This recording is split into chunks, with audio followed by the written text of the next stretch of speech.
আসসালামু আলাইকুম রহমতুল্লাহি ওয়াবারাকাতুহু। দাঁড়ান আমাদের ভিডিওটি না টেনে সম্পূর্ণ দেখুন, তাহলে বিস্তারিত অনেক কিছু আপনি শিখতে পারবেন। একটি ছাদের টাইমে 5 ধরনের ভুল করে থাকি আমরা। সেই ভুলটা কি আজকে আপনাদের মাঝে তুলে ধরলাম। প্রথমত ভুল, কলম টু কলম কোনো ওয়ার্ড আমরা ব্যবহার করি না, আমরা বাইট টু বাইট ব্যবহার করি। এ ধরনের ভুল থেকে অবশ্যই বিরত থাকতে হবে। 2 নম্বর ভুল, আমরা কলমের রিং ব্যবহার করি কিন্তু হুক ব্যবহার করি না। অবশ্যই 135 ডিগ্রি অ্যাঙ্গেলে হুক ব্যবহার করতে হবে।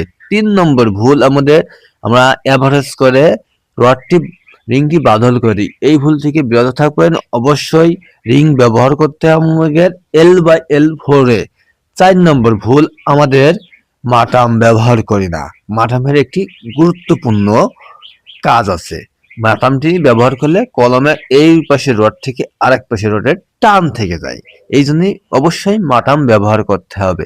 5 নম্বর ভুল, আমাদের স্টাটপ ব্যবহার করি না।